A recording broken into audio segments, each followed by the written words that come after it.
সেমাইয়ের পাখির বাসা এরকম নাম শুনেছেন বা খেয়েছেন কখনো? আজকে দেখাবো কিভাবে সেমাইয়ের পাখির বাসা ডেজার্ট বানানো যায়। এটা এতটাই মজার একটা ডেজার্ট, যারা ডেজার্ট পছন্দ করে তাদের জন্য তো এটা একদম সেই লেভেলের। এটার স্বাদ দুর্দান্ত। চলুন দেখিনি কিভাবে বানিয়েছি এই সেমাইয়ের পাখির বাসা। প্রথমে এখানে আমি একটা প্যান বসিয়ে নিব চুলাতে, তাতে 1.5 টেবিল চামচ ঘি দিয়ে দিব। আর ঘিটা যখন একদম মেল্ট হয়ে যাবে তখন এখানে আমি সেমাই দিয়ে দিব। আর সেমাইগুলো হাত দিয়ে আমি একটু ভেঙে দিয়েছিলাম। এটা লাচ্ছা সেমাই না, নর্মাল যে সেমাই থাকে আমি সেই সেমাইটাই নিয়েছিলাম। তো এটাকে খুব ভালোভাবে এখন একটা স্প্যাচুলার সাহায্যে নেড়েচেড়ে ভেজে নিতে হবে। এর মধ্যে আমি অল্প একটু লবণ দিয়েছি, আপনারা চাইলে এটা স্কিপ করতে পারেন, তবে মিষ্টি খাবারে লবণ না দিলে আমার কাছে ভালো লাগে না। এখন একটা স্প্যাচুলার সাহায্যে এটাকে 3 থেকে 4 মিনিট খুব ভালোভাবে ভেজে নিতে হবে। এটা যখন ভাজা ভাজা হয়ে যাবে এ পর্যায়ে আমি দিয়ে দিব 3 টেবিল চামচ মতো কনডেন্স মিল্ক। আপনারা চাইলে এখানে চিনিটাও দিতে পারেন, তবে কনডেন্স মিল্ক দিলে এটা টেস্ট অনেক গুণ বেড়ে যায়।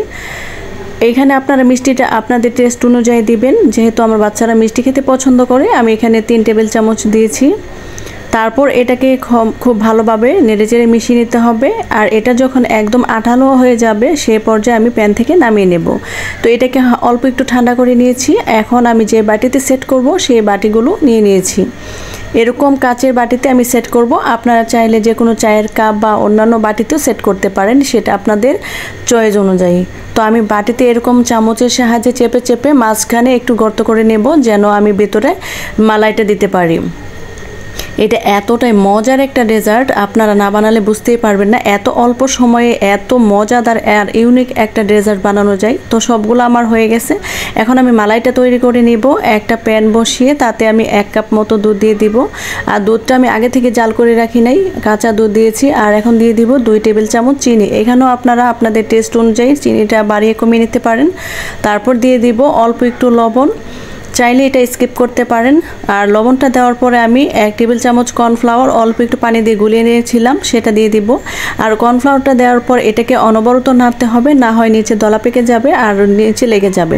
এটা যখন এরকম হয়ে যাবে আমি চুলার ফ্লেমটা অফ করে দিব আর একটু ঠান্ডা করে নেব। এই তো আমার পাখির বাসাগুলো দেখতে কত সুন্দর লাগতেছে, তাই না? এটা এতটাই সুন্দর আর ইউনিক একটা ডেজার্ট, আপনারা অবশ্যই এটা একবার বানানোর চেষ্টা করবেন। আমার বাসার সবাই তো এটা খেয়ে জাস্ট এটার ফ্যান হয়ে গেছে। এটা এতটাই মজার, বাচ্চা থেকে বড় সবার অনেক বেশি পছন্দ। আর যারা মিষ্টি খেতে পছন্দ করে তাদের জন্য এটা একদম অমৃত। তো সবগুলো কোট করা হয়ে গেছে। এখন আমি এখানে কাঠবাদাম কুচি করে দিয়ে দিব। আপনারা চাইলে এখানে যে কোনো বাদাম দিতে পারেন, জাস্ট এটা আমি দেখা সৌন্দর্যের জন্য দিয়েছি। কি সুন্দর লাগতেছে পাখির বাসাগুলো, তাই না?